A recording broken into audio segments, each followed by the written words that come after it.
pensez-vous des travaux du métro? Je pense globalement que ça ne peut pas être une mauvaise chose qu'il y ait des travaux au niveau d'une infrastructure métro. Maintenant, c'est des conséquences au niveau de la circulation des véhicules qui, à mon humble avis, ne seront pas des plus évidentes. Dont certaines stations ont été construites, n'ont jamais été ouvertes. J'espère que ce sera mieux cette fois-ci. Quel problème rencontrez-vous le plus souvent? Ici, pour le moment, c'est le gaz, l'électricité, tout ça qui est dans le chemin, quoi. Et pour vous déplacer, ça sera plus facile pour vous ou Moi non, puisque j'ai mon propre véhicule et je pense que ça va même nous embêter plus qu'autre chose, notamment la chaussée Bruxelles. La ville de Charleroi est en ce moment plongée dans les travaux du métro. L'ancien pré-métro déjà existant devrait se compléter peu à peu pour devenir un plan complet de métro. À travers le monde, les plans de métro sont représentés généralement par des dessins simples et efficaces que l'on peut qualifier de graphes.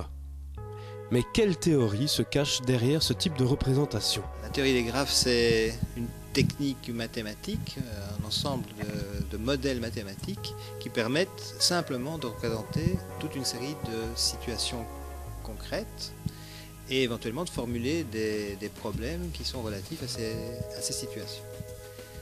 Donc, par exemple, vous pouvez représenter un réseau de transport possible. Donc les graphes, c'est des points et des flèches.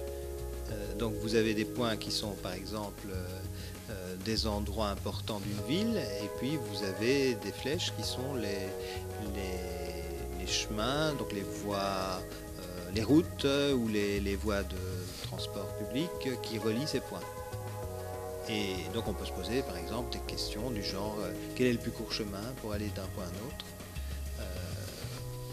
quel est l'arbre couvrant minimum pour pouvoir aller de tout point à tout autre en construisant un minimum de routes ou des routes qui coûtent le moins cher possible. Un graphe est une représentation symbolique d'un réseau. Il s'agit d'une abstraction de la réalité de sorte à permettre sa modélisation. Le concept de graphe permet d'étudier les propriétés de certaines structures comme les réseaux sociaux, réseaux informatiques, réseaux routiers. Les exemples d'un réseau de téléphone mobile ou de l'Internet incarnent des cas de réseaux à structure spatiale limitée. Toutefois, la majorité des réseaux de transport peuvent être représentés par le biais de la théorie des graphes. Un réseau de transport permet la circulation des flux d'individus, transport de marchandises ou d'informations. La théorie des graphes se doit donc de considérer la possibilité de représenter les mouvements. Et d'ailleurs, il y a une science qui s'appelle la mobilité aujourd'hui et qui étudie la manière dont les gens, qu'ils soient en voiture ou à pied ou en vélo, vont se mouvoir dans une ville. Et ça, il y a beaucoup de théories là-dessus. Quel est le lien entre la théorie des graphes et la construction des métros avec les stations déjà existantes? Bon, il peut y avoir au moins deux problèmes qu'on peut poser dans ce contexte-là à l'aide de la théorie des graphes. Donc un problème pourrait être de dire donc il y a un ensemble de stations existantes et on veut les relier donc par un circuit donc qui passe une et une seule fois par toutes les stations et qui nécessite le moins d'investissement possible, c'est-à-dire probablement des coûts de construction des lignes entre les stations qui soient les plus faibles possibles. Et donc ça, ce serait alors un problème de circuit hamiltonien joignant les différentes stations de métro. Mais on pourrait aussi envisager les choses d'une autre manière et dire il faut qu'on puisse aller avec un tram ou un métro de toute station à toute station. Et donc on doit construire des liens qui permettent de faire ça. Et alors ce serait plutôt un arbre couvrant de coût minimum qu'on pourrait envisager de construire.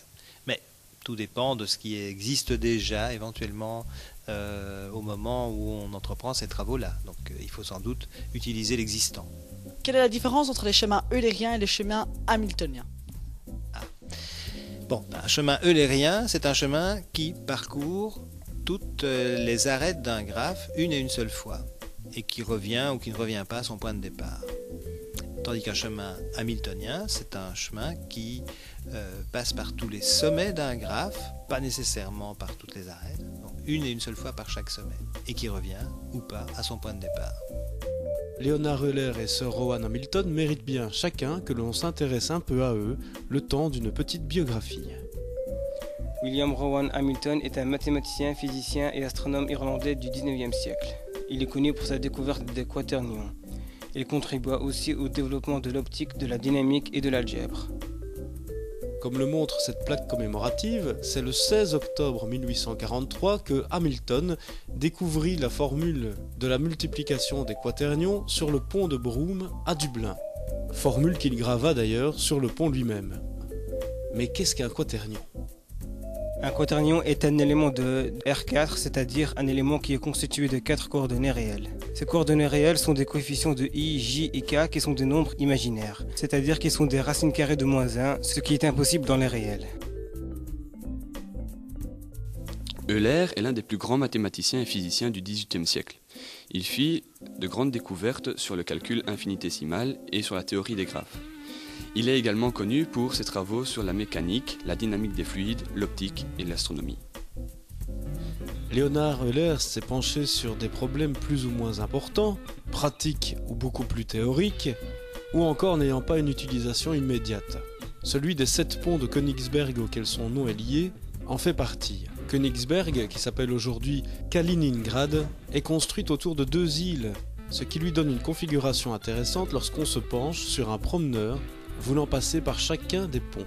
Le problème des 7 ponts de Königsberg est le suivant. Supposons qu'un voyageur veuille faire une promenade et on veut qu'il passe par les 7 ponts une et une seule fois. Est-ce possible ? Le problème, c'est que les gens de Königsberg, c'est une histoire qu'on raconte, les gens de Königsberg le dimanche, ils avaient l'habitude de faire des promenades et un jeu, c'était d'essayer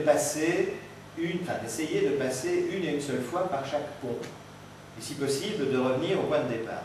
Une telle promenade n'existe pas, et c'est Euler qui donne la solution de ce problème en caractérisant les graphes que l'on appelle aujourd'hui eulériens, en référence à cet illustre mathématicien. Ce problème a surtout un intérêt historique. Il est assez intuitif de démontrer que la promenade demandée n'existe pas. Pour voir cela, il suffit d'associer un graphe à la ville et de supposer que la promenade recherchée existe. On peut alors, à partir de la promenade, ordonner les 7 arêtes du graphe, de façon à ce que 2 arêtes consécutives par rapport à notre ordre soient adjacentes dans le graphe, en considérant bien sûr que la dernière et la première arête soient consécutives, puisqu'il y a un retour au point de départ. Tout sommet du graphe est donc nécessairement incident à un nombre pair d'arêtes.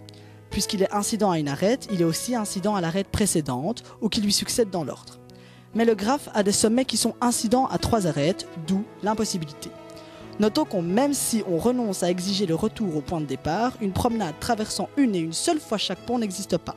Elle existerait si au plus 2 sommets du graphe correspondant aux points à choisir respectivement comme départ et arrivée étaient incidents à un nombre impair d'arêtes. Or, les sommets du graphe des ponts de Königsberg sont tous les 4 dans ce cas. On est donc loin du compte. Il suffirait cependant de supprimer ou de rajouter un pont quelconque pour que le graphe modifié permette des promenades. Et ce sont au moins 2 ponts bien choisis qu'il faudrait ajouter ou retirer pour permettre la promenade avec retour initialement visé. Quelles sont les applications qui découlent de la résolution du problème des ponts de Königsberg ? Le problème des ponts de Königsberg, c'est un cas particulier de la recherche des circuits eulériens dans un graphe, donc un circuit qui passe une et une seule fois par chaque arête. Bon, alors, il n'y a pas énormément d'applications concrètes à ma connaissance.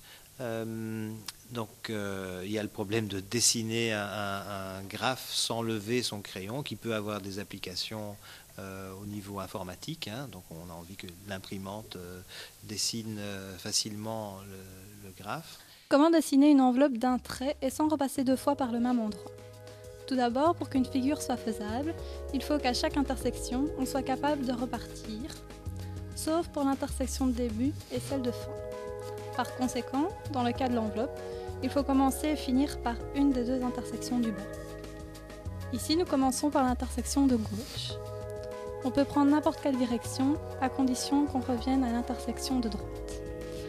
On arrivera toujours à dessiner l'enveloppe en un seul trait, sans passer 2 fois par le même endroit. Mais donc un problème qui a plus d'importance, c'est le problème des chemins hamiltoniens, donc d'importance pratique. Et donc une variante, c'est le problème du voyageur de commerce, donc où il s'agit de trouver le plus court chemin pour parcourir un ensemble de sommets, passer par un ensemble de sommets et revenir au point de départ. Donc, comme le voyageur de commerce devrait le faire pour minimiser sa journée, sa fatigue. Posons une problématique. Un voyageur se rend de ville en ville. Toutes les distances entre celles-ci sont connues. Quel est le chemin le plus court pour les visiter toutes et revenir au point de départ que nous noterons A? Ce problème consiste à trouver le chemin le plus court pour les parcourir et revenir à la ville de départ. Il s'agit d'un problème d'optimisation, mais on ne connaît pas l'algorithme qui permet de trouver la solution exacte. Il existe bien des applications de ce problème, mais nous pouvons espérer que dans sa course, le voyageur de commerce prenne le temps de lever les yeux vers l'architecture des bâtiments environnants et peut-être y trouvera-t-il également quelques chemins hamiltoniens. La théorie des graphes est-elle un outil important lors de la conception dans le domaine architectural? C'est un petit peu comme M. Jourdain, on fait de la théorie des graphes sans doute sans rendre compte, comme lui faisait de la prose sans le savoir. Et je pense que notre démarche n'est pas d'utiliser des théorèmes ou des applications théoriques, mais de trouver tout de même une optimisation dans les trajets par exemple, ou dans la recherche d'une solution multi-contrainte. Ça, c'est important aussi. On commence par faire un petit dessin tout simple avec des ronds, avec voilà, là je veux faire ça, là je veux faire ça. Donc c'est ce qu'on appelle les fonctions. Et puis après il faut relier ces fonctions. En général c'est avec des flèches tout simplement. Puis il y a des grosses flèches, des petites flèches, c'est-à-dire qu'il y a des liaisons qui sont beaucoup plus importantes que d'autres et qui sont prioritaires sur les autres. Puis après il faut essayer de mettre tout ça en musique sur plan. Pas uniquement en 2D, mais aussi en 3D, puisqu'il y a beaucoup d'étages dans un bâtiment, enfin parfois. Et donc c'est un travail assez complexe de bien imaginer les circulations, effectivement. Et tout l'art est d'avoir une bonne connectivité, en tout cas du point de vue fonctionnel, mais on voit aussi que quelque chose de bien étudié, de manière simple, peut être générateur d'esthétique et d'agrément pour l'utilisateur. Et pensez-vous que ce sera esthétique une fois terminé? Je pense que oui, parce que jusque-là c'est déjà très beau, donc autant que ça continue, que ce soit fleuri, que ce soit beau. D'après les plans, oui, ça devrait être esthétique, mais ça aussi c'est le grand point d'interrogation pour avoir le produit final à ce niveau-là. Merci.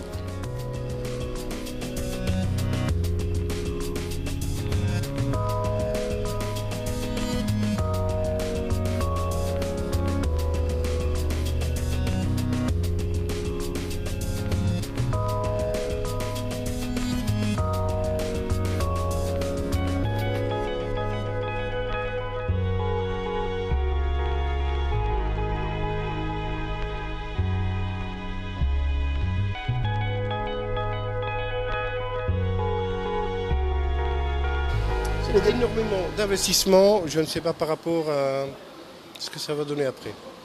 Il y a eu pas mon profil droit, ça va